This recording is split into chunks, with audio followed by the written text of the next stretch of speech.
Arrest చెయ్యాలి. పెండ్లం మొగుడు మాట్లాడుకునే మాటలు, బిడ్డే అల్లుడు మాట్లాడుకునే మాటలు, మిగతా రాజకీయ పార్టీలై, ప్రతిపక్ష నాయకులై, సినిమా హీరోయిన్లై, జడ్జిలై, ఈ అందరి ఫోన్లు ఇని మీరు సాధించింది ఏముంది?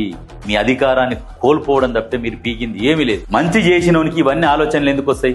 మంచి చెయ్యాలి, మంచి చేస్తే ప్రజలే మనకు పట్టం కడతారు అన్నప్పుడు మంచి చెయ్యడానికి ఇటువంటి దరిద్రపు ఆలోచనలు వస్తాయి. ఇటువంటి దరిద్రులకు దరిద్రమైన ఆలోచనలు వస్తాయి. ఫోన్ ట్యాపింగ్ చేయాలి, వాళ్ళు ఏమనుకుంటారు వినాలి, వీళ్ళు ఏమనుకుంటారు వినాలి, వాళ్ళకి పైసలు ఏడికెళ్ళి వస్తున్నాయి. ఇదా సంస్కృతి? తెలంగాణ సంస్కృతి ఇది. బీహార్ దొంగల సంస్కృతి, బీహార్ నీచ నికృష్టుల సంస్కృతి ఇది. మీ బీహార్ వాళ్ళు తెలంగాణకు సంబంధం లేని బ్లడ్ మీది, బీహార్ బ్లడ్.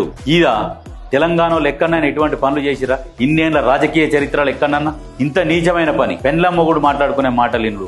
ఆ ఇంటి దగ్గర ఒక బండి పెట్టి, శాటిలైట్ లాగా పెట్టి, అక్కడ ఒక వార్ రూమ్ ఏర్పాటు చేసి, ఒక్కొక్కరు నాయకుల ఇళ్ల దగ్గర ఏర్పాటు చేసి, వాళ్ళ ఫోన్లు, వాళ్ళ కుటుంబ సభ్యుల ఫోన్ నెంబర్లు, అన్ని ఫోన్లు ట్యాప్ చేసి ఉంటారు. ఇంకా దీనికి మళ్ళీ సిగ్గు లేకుంటే దట్టి కట్టించుకొని యుద్ధానికి బయలుదేరినాడు.